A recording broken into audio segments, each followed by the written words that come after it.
when fear is coming, still you're calling me.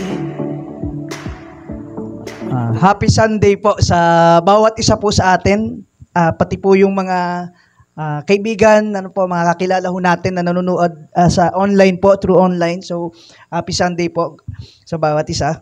Dito po sa ating pag-aaralan, sinabi po ng Panginoong Hesus na, I am the true vine. Sabi po dyan sa John 15, I am the true vine, and my Father is the gardener. He cuts off every branch in me that bears no fruit, while every branch that does bear fruit, He prunes so that it will be even more fruitful. You are already clean because of the word I have spoken to you. Remain in me as I also remain in you. No branch can bear fruit by itself. It must remain in the vine. Neither can you bear fruit unless you remain in me. I am the vine. You are the branches. If you remain in me and in you, and I in you, you will bear much fruit. Apart from me, you can do nothing. Sabi po dyan, if you do not remain in me, you are like a branch that is thrown away and withers. Such branches are picked up, thrown into the fire, and burned. If you remain in me and my words remain in you, ask whatever you wish, and it will be done for you. This is to my Father's glory, that you bear much fruit, showing yourselves to be my disciples. Sabi po sa Tagalog, ako ang tunay na puno ng ubas at ang aking Ama ang tagapag-alaga. Inaalis niya ang bawat sangang hindi nagbubunga at kanya namang pinuputulan at nililinis ang bawat sangang nagbubunga upang magbunga pa ng lalong sagana. So bago po tayo magpatuloy, inaayahan ko po ang bawat isa, tayo po ay manalangin saglit sa Panginoon.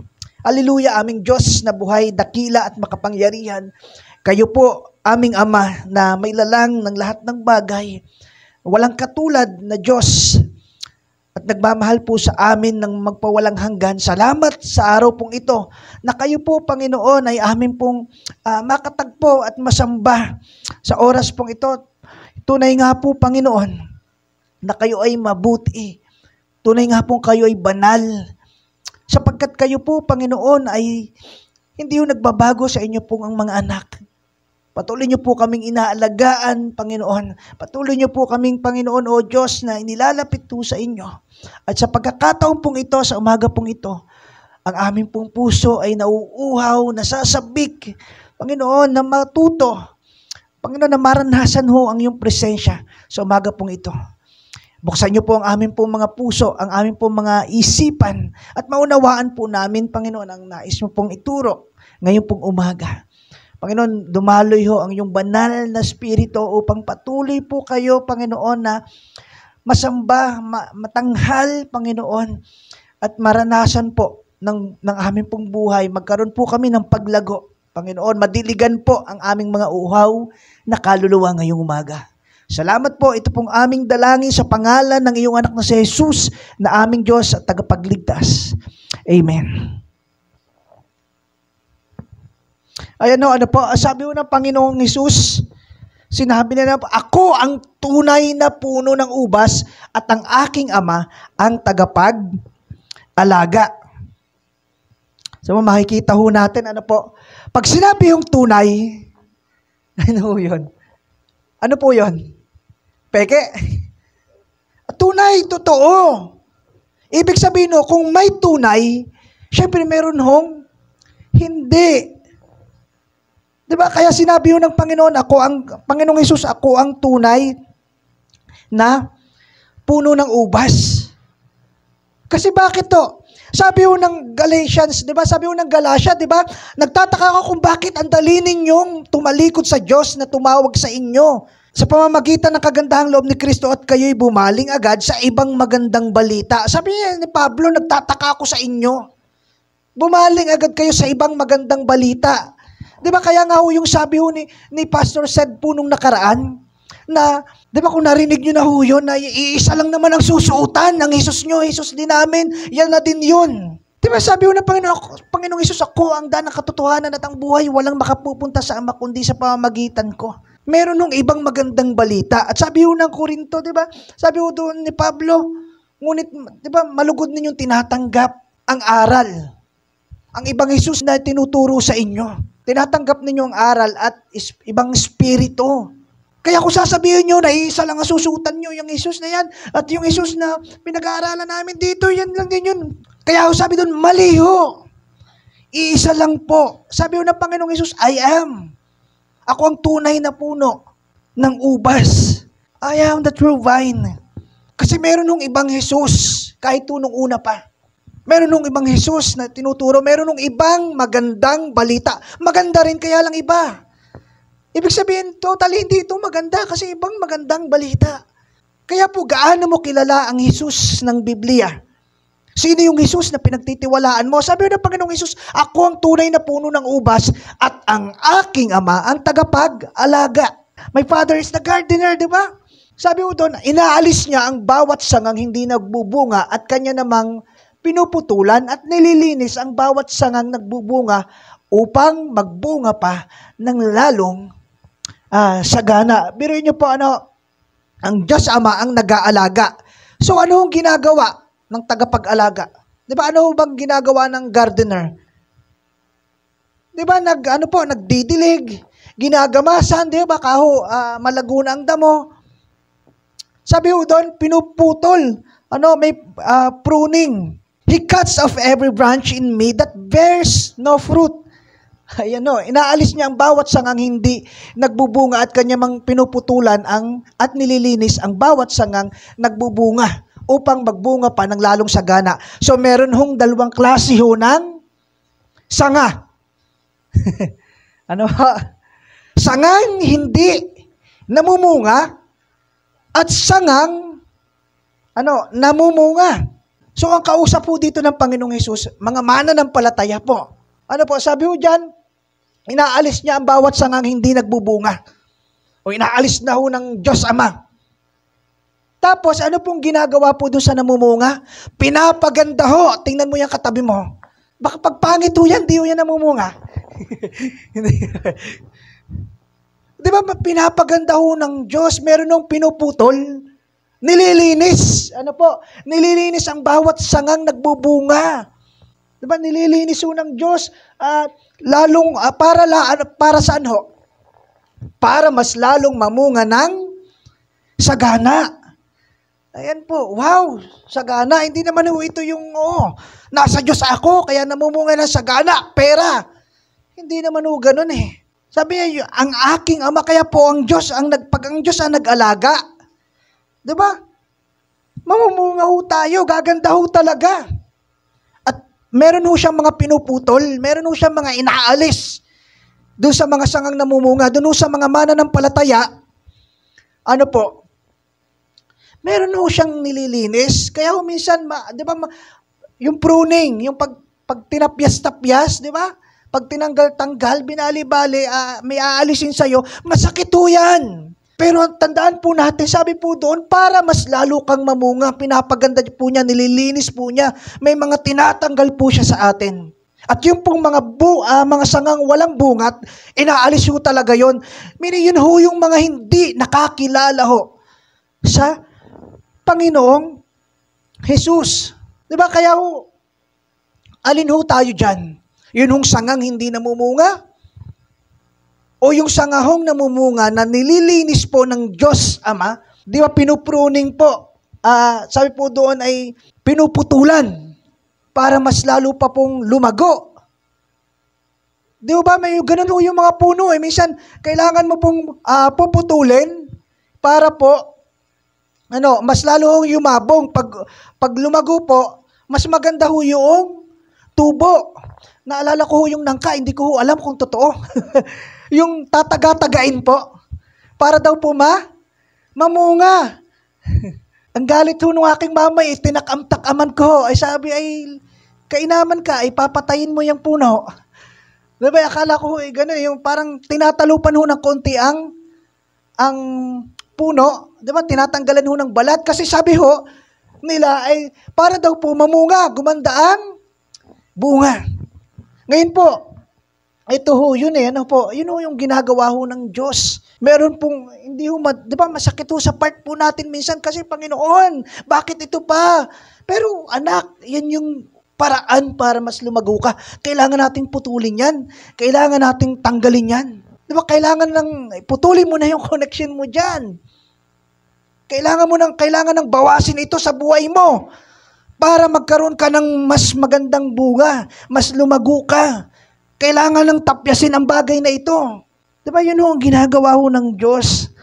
Sabi po, nalinis na kayo sa pamamagitan ng salitang sinabi ko sa inyo. Diba, yan ho, mga mananampalataya po ang kausap ho dyan ng Panginoong Hesus. Diba, kaya ho, sabi doon, meron hong sangang may bunga at meron hong hindi talaga ho namumunga. Manatili kayo sa akin at mananatili din ako sa inyo.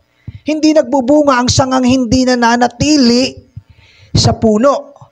Gayon din naman, hindi kayo magbubunga kung hindi kayo mananatili sa akin. Kita ho natin. Sabi po doon, manatili kayo sa akin. Command po ito eh. Hindi ho kayo pinapamili. Hindi ho ito optional. Sinasabi ho ng Panginoon na manatili kayo sa akin at mananatili din ako sa inyo. Ang tanong ho sa atin, kumusta po tayo? Diba, kumusta ho tayo? Nasa Panginoon pa ho ba tayo? Diba tayo po ba ay nakakapanalangin pa? Diba minsan tatanungin po natin, nakakilala naman ako sa Panginoon. Bakit hindi ako lumalago? Bakit ganito ang nangyayari sa akin? Bakit pag dumaan ako ng pagsubok sa problema, ang dali ko mag-hibernate? Diba para kang umang? Pag nasundot ng kaunti, napasok na ho doon sa loob. Di ba? Pag meron ka nakitang problemang konti, may na-encounter ka po na hindi maganda sa buhay, o may nakita ka ho sa church na hindi maganda, parang, di ba, natago ka na ho. Nag-hibernate ka na po at hindi ka na ho lumalapit ho sa Panginoon. Sabi ho doon, manatili kayo sa akin at mananatili din ako sa inyo. Di ba? Hindi kayo magbubunga. Diba, hindi magbubunga ang sangang hindi nananatili sa puno. Kaya ho, diba, kumusta ang kalapitan mo sa Panginoon? Kumusta ho yung pagsamba mo? Diba, kumusta ho yung pagsamba natin? Tanungin ho natin yung sarili natin, kumusta yung paglakad ko sa Panginoon? Diba, how intimate is your relationship with God? Gaano po ba kalapit yung puso mo sa Panginoon? Diba, kaya ho, wag na tayong magtaka. Diba, sasabihin mo, ano po yun? Alam ko naman sa sarili ko, nakakilala naman ako. Tinanggap ko naman yung totoong Jesus ng Biblia bilang Panginoon at tagapagligtas na aking buhay. Pero bakit parang wala akong bunga? Sabi ko dyan gayon din naman hindi kayo magbubunga kung hindi kayo mananatili sa akin. Sabi po sa verse 5, ako ang puno ng ubas at kayo ang mga sanga ang nananatili sa akin at ako sa kanya ang siyang nagbubunga ng sagana. Hindi lang ho basta bunga ng kakarampot. Ano po? Sabi ho doon, nagbubunga ng sagana. Sabihin mo sa katabi mo, sagana. Diba kaya ho, sabi po doon, pag nanatili ka sa Panginoon, sapagkat wala kayong magagawa kung hiwalay kayo sa akin. Dahil sabihin mo sa katabi mo, wala kang magagawa kung hiwalay ka sa Diyos. Sige, sabihin mo, mulagatan nyo. Diba, wala kang magagawa kung hiwalay ka sa Diyos. Imagine nyo po yun. Impyerno ho tayo kung hiwalay ka sa Panginoong Hesus. Diba, hindi mo kayang iligtas ho yung sarili mo. Pastor, sino may sabi sa yung walang magagawa? Mas mayaman pa nga sa akin yung hindi nag-church Hindi ho yun ang usapan Yes, mabubuhay ka. Pwedeng yumaman ka, pwedeng maging successful ka in terms of this world na yung pagtingin ho ng success sa ng mga tao ho sa mundo pong ito. Yung definition po ng success. Di ba na parang, sabi ko nga po, basta masaya ka sa ginagawa mo at wala kang inaapakang tao, di ba? Successful ka na, masaya na ang buhay mo, okay na yun, pero hindi po Kailangan masaya ka sa buhay mo, wala kang inaapakang tao, kasi at mahal mo ang Diyos, sumusunod ka sa kalooban ng Diyos, nananatili ka, meron ka hong bunga, meron pong eternal value po yung ginagawa mo. Sabihin nyo, eternal value. Yun po yun nananatili ka, di ba? Hindi ka bumibitaw sa Panginoon. Na kahit anong mangyari, di ba, yung puso mo, connected po sa Diyos, sa Panginoong Hesus. na meron na hong eternal value po yung ginagawa mo. Aaral kang mabuti, hindi na lang ho dahil sa grades. Okay ho yun, kailangan po yun. Pero hindi na lang ho doon. Meron pong mas malalim pang dahilan, hindi na lang ho para maiahon yung pamilya mo sa hirap. Kundi po, makita mo na itong pag-aaral ko, ginagawa ko to para maparangalan ang Panginoon. Makita ng mga tao, mga kaklase ko, ng mga teacher sa school, na disciple ako. Di ba yun ho yung sabi? Na disciple ka ni Jesus. Maparangalan, mag-glorify mo po yung pangalan ho ng Diyos Ama. Magbigay kaluguran. Kaya kumusta ho tayo? Ano po? Minsan nagtataka ho tayo eh. Ang tanong ngayon, nananatili ka ba sa pagde-devotion mo? Nananatili ka ba sa pag-attend mo? O pasulpot-sulpot ka? Di ba kaya hindi ka nabubungay? Nananatili ka ba sa commitment mo sa Panginoon? Nananatili ka ba dun sa kung paano ka naglilingkod sa Panginoon, di ba, sa pagsiserve mo sa Panginoon, sa pagmi-ministry mo? Nananatili ka ba? Consistent ka ba? O baka ngayon binabasta-basta mo na lang kasi out of duty na lang yung pong ginagawa mo. Hindi na ho out of love. Di ba, kumusta ho tayo? Sabi po diyan, ang hindi nananatili sa akin gaya ng sanga ay itinatapon at natutuyo. Ang ganoong mga sanga ay tinatapon, inihahagis sa apoy at nasusunog. Yan ho, ito ho yung sangang wala ho sa Panginoong Hesus. Hindi ho nakakilala. Kaya hindi ho talaga mamumunga po yan. Kung nananatili kayo sa akin at nananatili sa inyong aking mga salita, hingin ninyo ang anumang nais ninyo at matutupad iyon para sa inyo. Ito problema ho sa atin yun. Whatever you ask, matutupad. Pero ito ho yun, sabi po dyan, ito po yung prinsipyo ng Bible, kung nananatili kayo sa akin, meaning malapit ka ho sa Panginoong Hesus, yung puso mo ho, ayon ho sa lakbayin ho na binibigay ho sa iyo ng Diyos, kaya ho, ano pong mangyayari dyan? Hingin ninyo ang anumang nais ninyo. Di ba, pag nanalangin ka, ano ho yung hihingin mo? Yung mga tamang bagay, mga bagay na ukol sa Diyos. Di ba, hindi ka huwihingi nung malayo sa kalooban ng Panginoon. Hindi ka huwihingi na, Panginoon, pray ko, sana gumuho ang bahay nung kapitbahay kong, di ba, hindi ko kasundo. Panginoon, sana hindi matuloy yon sa kanyang pag-abroad dahil napakayabang eh. Pag nagkapera yun lalo, mas lalong yumabang. Di ba, kung nananatili ka ho, di ba yung mga panalangin po natin, yung mga hihingin po natin, ay mga bagay na kalooban po ng Diyos. Sabi po dyan, napaparangalan ng aking Ama kung kayo'y masaganang nagbubunga at sa gayo'y kayo'y magiging mga alagad ko. Sino ho napaparangalan? Sarili ho ba natin?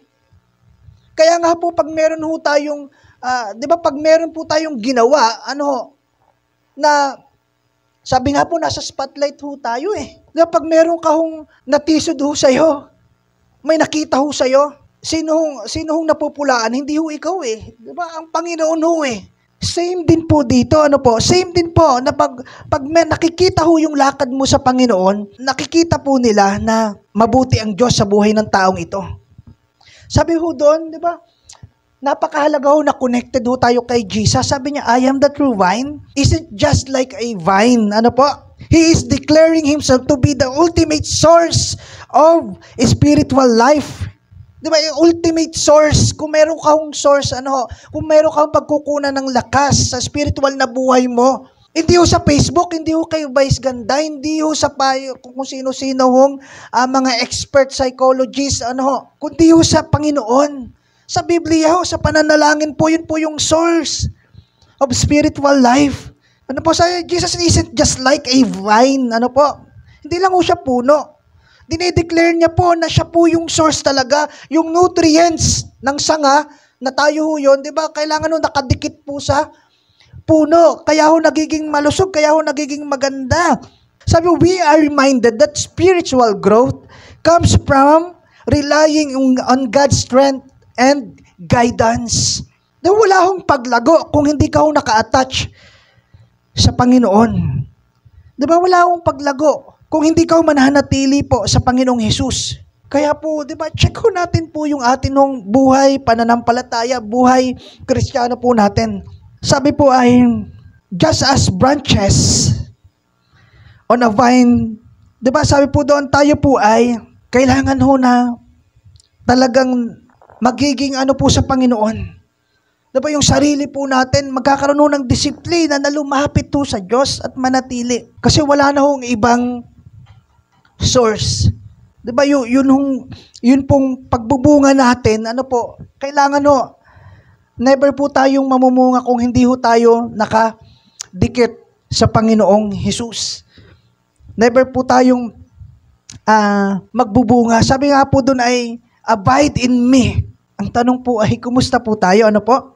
Sabi po niya, just as a branch cannot bear fruit on its own, believers cannot live a fruitful Christian life without being connected to Jesus. Ano po? Ulitin ko ho, ano po? Believers cannot live a fruitful life without being connected to Jesus. Kaya nga po, sabi ko nga po sa inyo, meron nung eternal value po. Hindi na lang ho, di ba yung paglago mo po? Di ba yung mga ginagawa mo?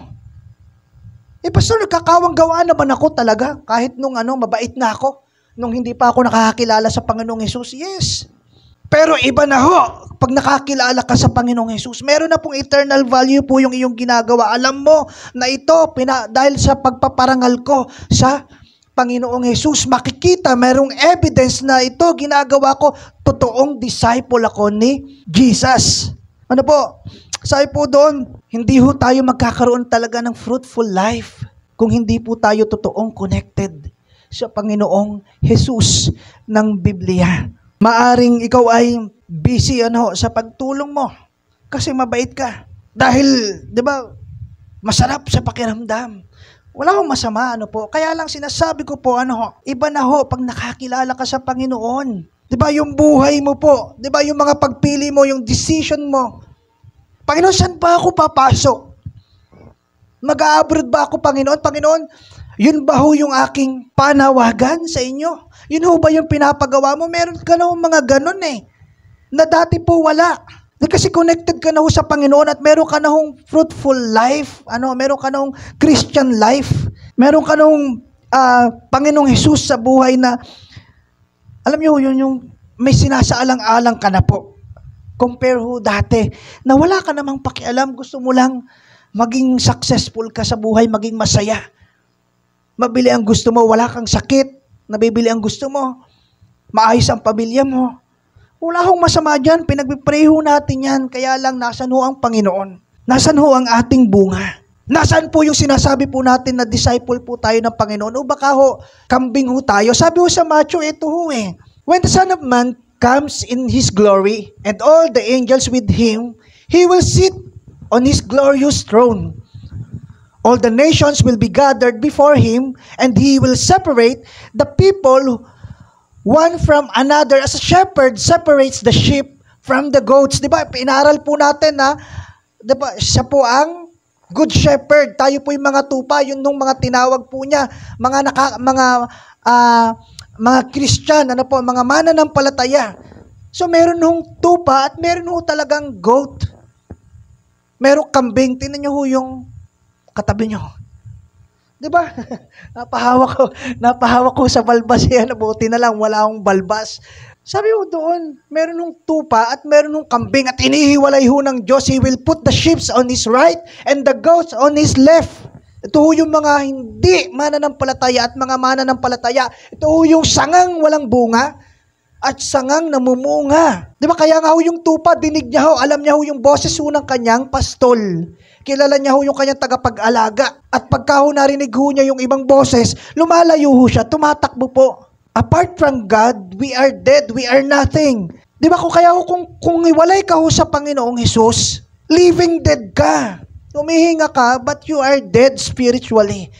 Spiritually blinded ka. Ang pagtingin mo sa buhay, akala mo, yun na yun. Di ba? Pero nung nakakilala ka sa Panginoon, nakita mo, we are created.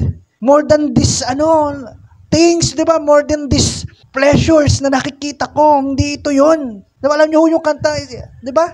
It's gotta be so much more to life than this. There's so much more to life than this. Hindi na, di ba, iba na ho yung nakikita mo. Kaya nga po, yung naalala ko yung ating pong first anniversary, Destination Higher World. Di ba, iba na ho yung pagtingin mo. Hindi ka na lang ho, di ba, hindi ka na lang ho basta nabubuhay. Meron na hong malalim pong dahilan yung iyo pong ginagawa. Diba, hindi ka napapayag na hindi ka naka-attach, hindi ka napapayag na hindi ka lumago. Kung dati-rate, diba, amen na lang yung inaabutan mo sa church. Diba, para sasabihin mo, ay, hindi, okay lang yan. May praise and worship pa naman, abot pa tayo sa preaching. Diba, pero pag lumago ka, hindi na ho eh. Talagang bibigyan mo ho ng time. Diba, bibigyan mo ho ng oras ho ang Panginoon. Namumunga ka na ho. Naalala ko dati, sabi ho ng isang kabataan, bakit ka ba napunta dito? Tinanong namin. Kasi po, sumama po ako dito sa church dati, kasi po naghahanap po ako ng pogi. Hihi, sabi niya. Sabi namin ni Pastor Said, ay ineng, hindi ka nagkamali ng pinuntahan. Hindi, Jumir. Sabi ho niya, naghahanap daw siya ng pogi, pero di ba once na nakakilala ka ho sa Panginoon, iba na ho yung hinahanap mo. Meron ho, naghahanap ng kaibigan, naghahanap po ng kabarkada, ng makakatropa. Pero once na ho, di ba, nakilala mo ang Panginoon, meron ka na hong village, meron ka na hong life group. Village ho, hindi ho subdivision. Di ba, kaya nga ho sabi ng Panginoon, I am the way, the truth, and the life. Di ba? Kaya nga ho, merong avenue, yun ho yun eh. Yun lang naman ho yun. Avenue, daan siya ho, ang Panginoong Jesus, hindi ho subdivision, hindi ho tayo nagbebenta ng bahay at lupa. Umaabot ho tayo ng kaluluwa. Kaya nga po, 'di ba? Pag ang church po natin wala na naaabot dito sa Pulang Bato, sa mga outreaches po natin, sa main, 'di ba? Wala na tayong naaabot, hindi na lumalago. Ibig sabihin, hindi na namumunga. Kakalungkot ho 'yan. Tanungin po natin ang ating sarili, tingnan po natin, nakadikit pa ho ba tayo sa Panginoong Jesus?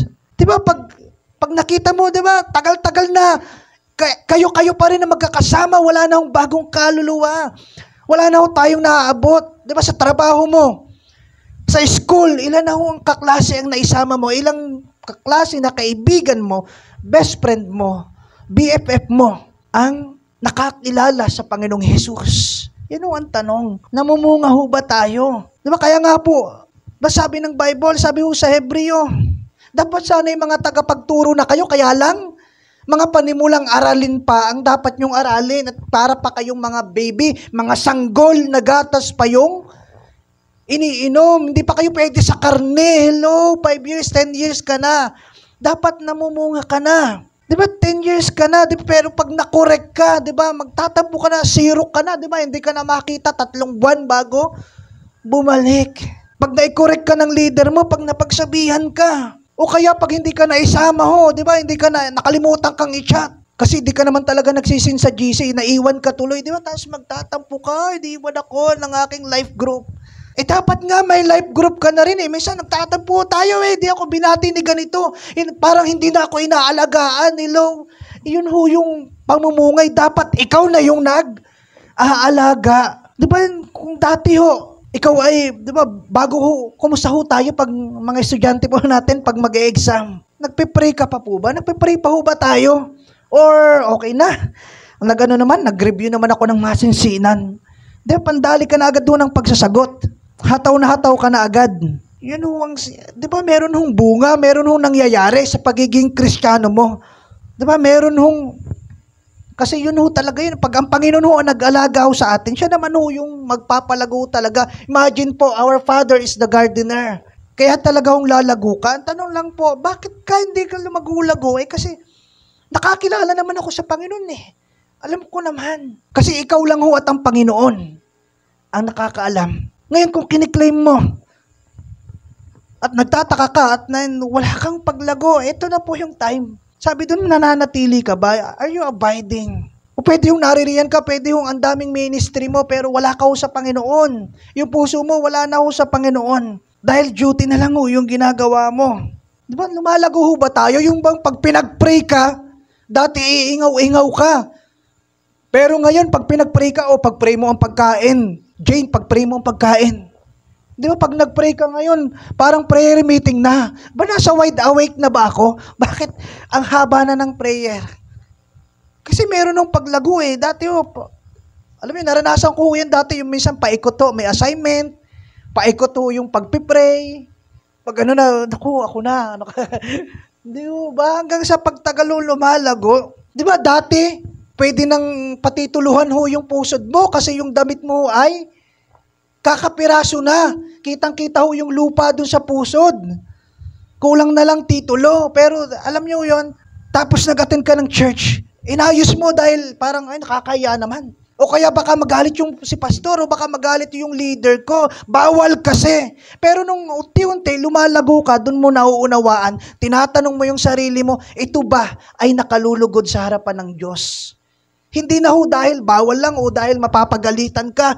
Alam mo na ako, bago na akong nilalang. Diba? Alam mo na dahil naka-attach ka kay Jesus na ito, hindi ito kalooban ng Panginoon eh. Hindi ito ang gusto ng Diyos para sa akin. Diba, yung pag nag-apply ka, luluhod ka, hihingi ka sa Panginoon ng time para magbukas ng mga pintuan. Makikita mo, ay Panginoon, bakit hindi mo pa nagkaloob ito? Laki ng sahod.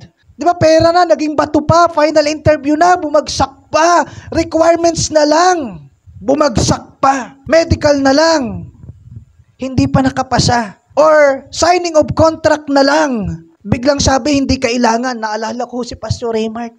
Makita ho nyo, pag ikaw ay naka-attach sa Panginoon, makikita mo yung kamay ng Diyos. Meron siyang binibigay na ayon dun sa pinapanalangin mo, ayon dun sa journey ng buhay mo kung saan ka dinadala ng Diyos. Diba, anak, wag ka dyan, malayo dyan. Ang gusto ko dito ka sa malapit para makapag-disciple ka kasi yun ho ang buhay ho natin eh. Hindi mo sasabihin, pastor lang ako, pastor lang ang pwedeng mag-disciple. Hindi ho. Yun ho yung paglago at pamumunga. Yun ho yung pamumunga. Hindi ka lang ho lumalago na sa sarili mo, kundi yung namumunga ka, meron ka hong nadidisciple. Hindi lang ho habang buhay hanggang sa mamatay, nagmi-ministry ka lang. Yes, wala akong masamang mag-ministry, kailangan ho yan, pero ang totoong lingkod ho ng Panginoon, di ba? Nag-aalaga po. Kita niyo si Pedro, sabi ho ng Panginoon, pakainin mo aking tupa, alagaan mo aking tupa. Kailangan ho nating mag-alaga. Di ba, kamusta ho tayo? Ilan na po ang inaalagaan ho natin? Ilan na po yung nadala ho natin sa Panginoon? Di ba, na natulungan po natin? Yun ho kasi ho yung paglago. Sabi ho yung pamumunga ng sagana. Hindi lang ho ikaw ho yung basta lumago at lumalim ho sa Panginoon. Di ba, meron hong paglago eh. Na kahit sabihin sa'yo, bakit attend ka ng attend? Ganito, ganyan ka naman. Wala nagbabago sa'yo. Meron ho. Kasi attend ka na ng attend compare ho dati. Akala mo lang. Wala. Di ba kaya ho ang tanong sa atin, di ba kung matagal ka ng Christian, kung matagal ka ng mananampalataya at wala kang inaalagaan, ikaw pa rin yung inaalagaan, ikaw pa rin yung naghahanap ng pag-aalaga. Although meron ho tayong life group eh. Diba? Doon kaya ho mahalaga ho yun. Kasi meron ka hong mga kaibigan na magpapayo sa iyo, mga kapatid, mga sa pananampalataya. Mahalaga ho yun kasi para ho meron kayong communication. Meron kang masasabi yung kalalagayan ng buhay mo. So, kailangan mong mag-alaga. Kailangan mo mag-disciple. Diba, kung wala ka pa ho niyan, tanongin mo na, lumalago ba tayo sa ministry? Lumalago ba ako sa pagpapaawit ko? O ganun pa rin, kagaya pa rin ng dati. Meron bang nabago sa pagpapaawit ko ba? Lumalim ba ako sa pananalangin? Kasi yun yung mga nagpapakanta, yun ho ay laging babad sa pananalangin. Kasi praise and worship leader, ikaw ho yung, diba, ikaw ho yung maglilid ho sa mga tao. Sa pagtugtog ko ba, diba, sa pag multimedia ko ba? Lumalago ba ako? Pero higit ho dyan, kailangan ho nating mag-alaga. Hindi lang ho pag nakapagpakanta ka, tapos na. Kapag nakapagturo ka sa prayer meeting, sa Bible study, tapos na. Alam niyo, kaya ho hindi ho lumalago ang church. Kaya ho hindi ho dumadami ang church. Wala ho nagdi-disciple. Ang isang church ho, hindi lang ho sa atin, sa isang church ho, kahit ibang Christian church ho, pag wala ho nagdi-disciple, na nag-aalaga ho talaga 75% of your time, tinutulungan mong mangharap sa buhay, tinutulungan mong mapalapit sa Panginoon, tinutulungan mong mag-devotion, diba, pinupush mong mag-devotion, mag-pray. Kailangan ho yan para ho lumago ho. Diba, pag hindi ho tayo nag-disciple, wala ho tayong maaabot. Di ba? Hindi ho tayo dadami. Kasi pag nag-disciple ka, yung disciple mo na yun, magdi-disciple din ho. Eh. Sabi mo doon, napaparangalan ho natin ang Panginoon. Lumalago ho tayo. Kaya po, di ba hindi ho ba siya sasabihin mo, malago ako kasi dami ko nang naibigay sa church. Di ba? Dami ko nang naiabot sa church. Dami ko nang ministry sa church. Di ba? Pag lumalago ka po, kahit anong ibigay sa yung ministry. Minsan gusto mo doon ka sa harap para kita ka, di ba? Hindi ho performance, di ba? Worship po. Kaya kahit ilagay ka sa CR, alam mo na yun ay paglilingkod sa Panginoon, pagsunod mo yun. Kahit ilagay ka ho sa pagbili-bili ng yelo, di ba, pagkuha ho ng kanin at ng ulam, di ba, alam mo ho di ba, pag malago ka mananampalataya, alam mo ho na yun ay pagsamba mo sa Panginoon. Kaya po, tingnan po natin yung atin hong sarili ho sa harapan ho ng Diyos. Kamusta na ba ako? Kumusta na ba yung aking puso sa harapan ng Panginoon? Di ba, dati lupay-pay ka sa pagsubok? Ngayon matatag ka na kasi nakakilala ka na sa Panginoong Hesus. Dati gusto mong magpakamatay. Ngayon gusto mo nang mag-alaga. Di ba, dati nag-a-attend ka lang. Ngayon, isa ka na. Di ba, kasama ka na sa nangangarap para sa iba. Kasama ka na sa scholarship. Di ba, dun sa nagsusupport. Na kahit pa 200, nagpapatak ka para meron kayong scholar. Yun ho yung sa kiyakaho natin eh. Nag-aambag-ambagan ho. O yung pang milk tea mo. Pwede bang pambaon na lang nito? At ginagawa mo ho yun, dahil ho sa Panginoon. Meron na hong eternal value. Yan ho yung paglago. Kung dati-dati ho, papalit-palit ka ng girlfriend, ng boyfriend. Ngayon naghihintay ka na ho ng kalooban ho ng Panginoon. Naghihintay ka ho ng tamang panahon. Kung dati-dati po, ang sungit-sungit mo, di ba ngayon lagi ka nang nakangiti? Kasi meron ka na hong Jesus, naka-attach ka na. Di ba lagi ka hong nakasimangot? Ngayon ho ay, bagong nilalang ka na. Pag nakita ka ho nung taong may problema, hindi ho madadagdagan ng problema niya. May ibsan ho. Di ba, kung dati-dati po, hindi ka ho nagpipray, ngayon nakakapag-pray ka na. Kung dati-dati hindi ka nagbabasa ng Bible, ngayon, nagbabasa ka na. At mas dumadalas na, nagkakaroon ka na ng oras talaga pananalangin. Hindi na ho yung abala, di ba? Minsan ho kasi ganun, ay pag nag-pray pa ako, mababawasan yung oras para gawin ko itong mga bagay na ito.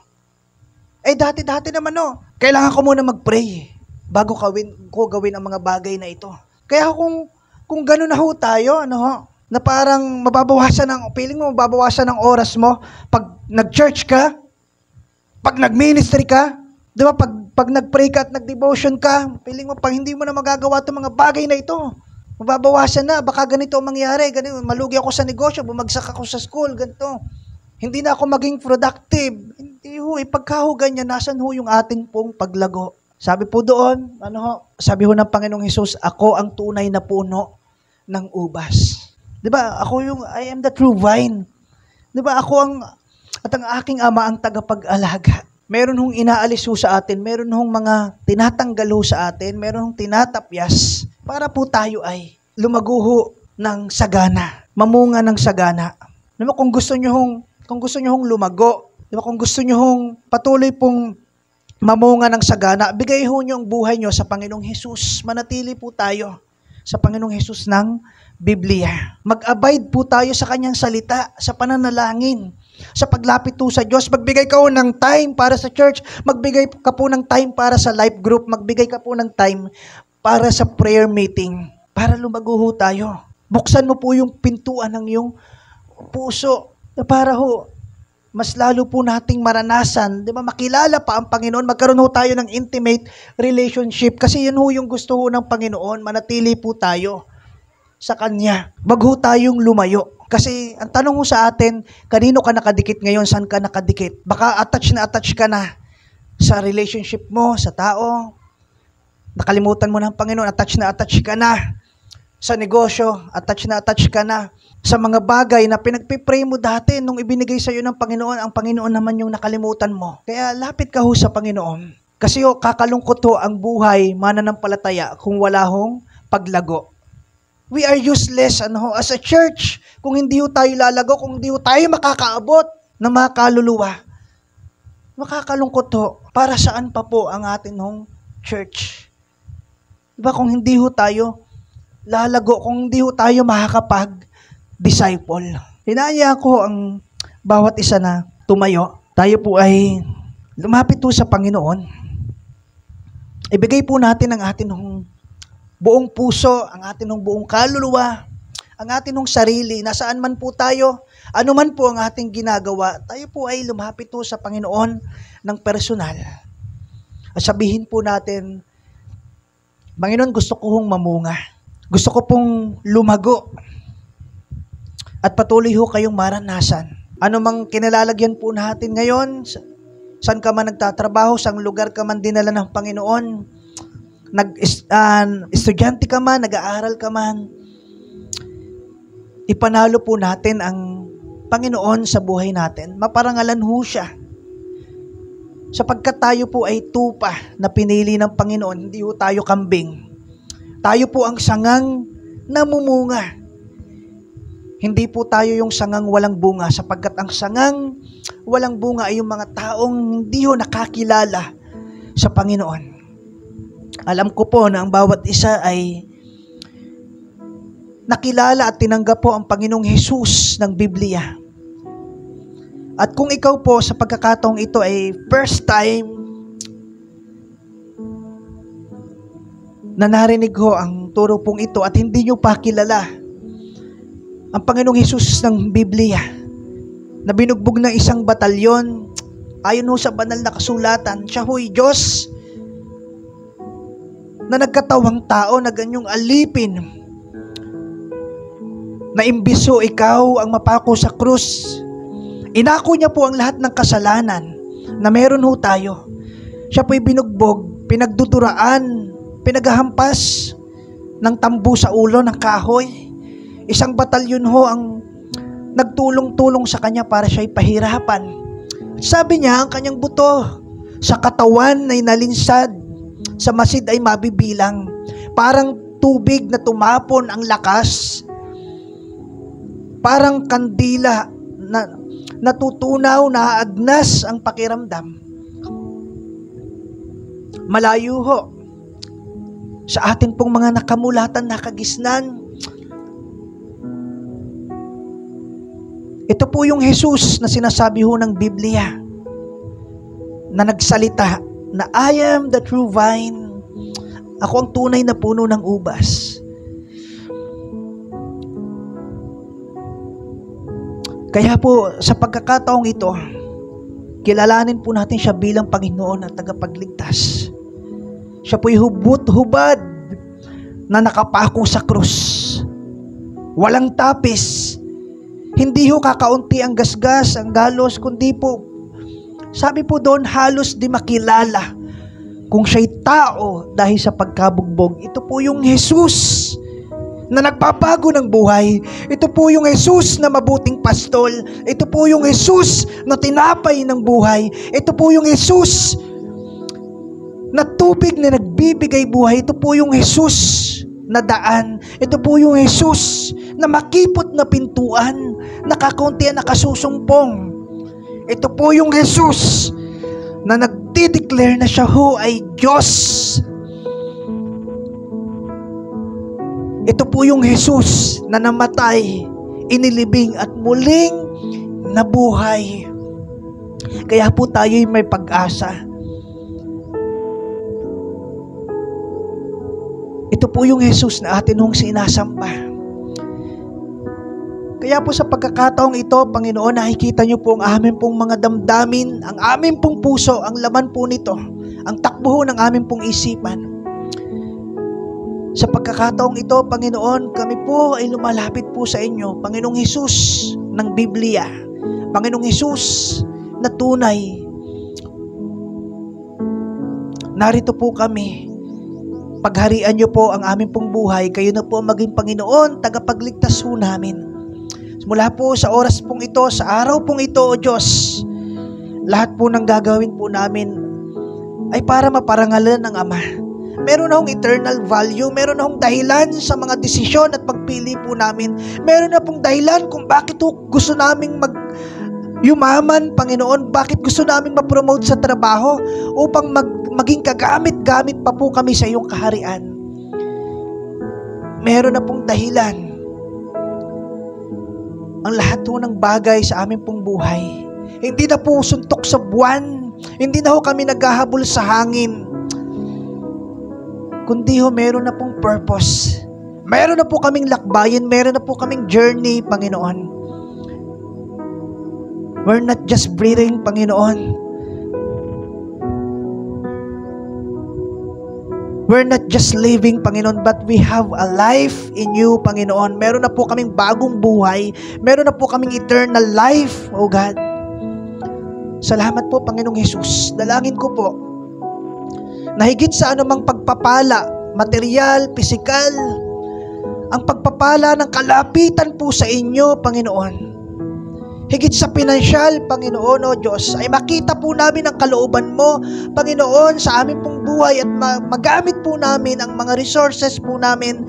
Magamit po namin, Panginoon, ang lahat ng meron kami. Maubos po namin ito para sa inyong kaharian.